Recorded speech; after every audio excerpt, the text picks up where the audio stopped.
գանք է դա։ Պարոն Քոչարյան, նշեցիք, որ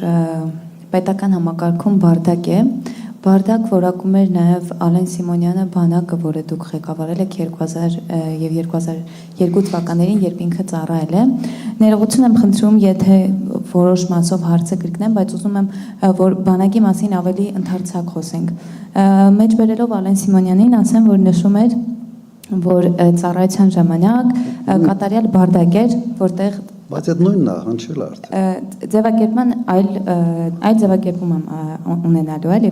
Կատարյալ բարդակ էր, որտեղ ծառայում էին կոտրված զինվորներ, մարտունակության մասին ընդհանրապես խոսք լինել չէր կարող, զինվորները սոված էին, նաև մի քանի օրը մեկ սև միս էին ուտում, որը չէին իմանում նույնիսկ ինչի միս է։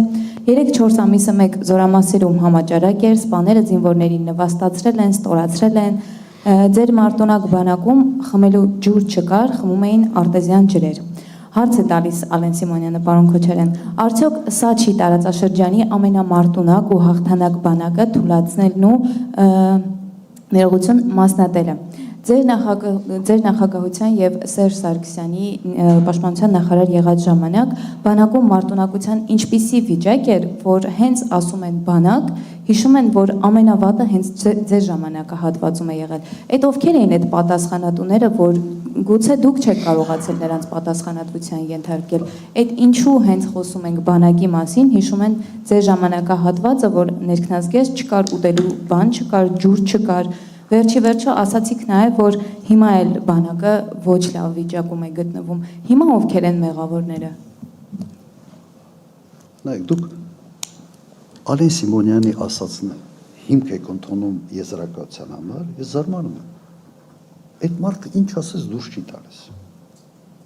Ես զարմանում եմ, որ Ալեն Սիմոնյանի ասածը հիմք եք ընդունում եւ դա ինձ հիմա ձեր հարցի մեջ որպես ապրիորի հաստատված փաստ ներկայացնում եք բանակի վիճակը Ալեն Սիմոնյանի շուրթերով։ Սա նորմալ է։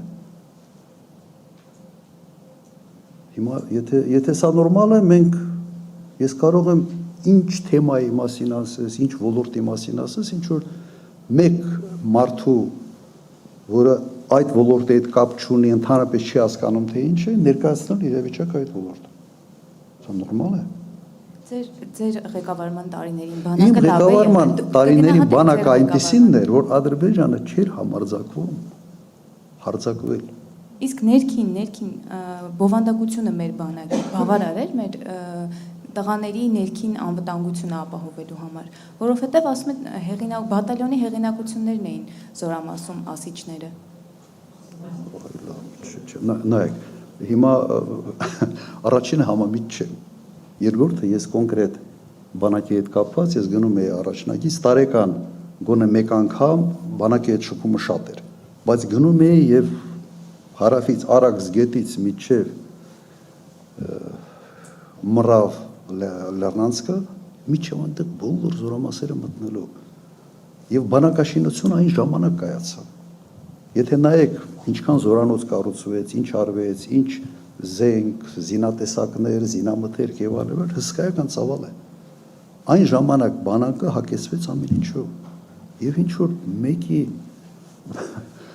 մեկը ինչ որ քարոզչական իմաստով ինչ որ բաներ ա խոսում,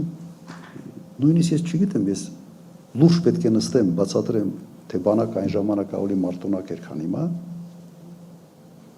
Հիմա մեր գլխավոր շտաբի, որ լսում ես, արդեն հասկանում ես, որ չի կարող այսպիսի հրամանատարությամբ մարտունակ բանակ լինի։ Պրոբլեմ է սա։ Սա պրոբլեմ է։ Անկեղծ ասեմ, ես դուք ինձ բան վիճակում եք դրել, որովհետև ես նույնիսկ չգիտեմ, թե ինչ ասեմ։ Բացարձակապես իրականությանը չի համապատասխանում այն ամենը, ինչ այդ պերսոնաժը հայտարարում է։ Եվ սա ընդունեք որպես քարոզչական նյութ, որը փորձում է նայել լրատվամիջոցների միջոցով երկրում տարածել։ Դա տարածի, ինչ ասեմ։ Պայքար է գնում քաղաքական։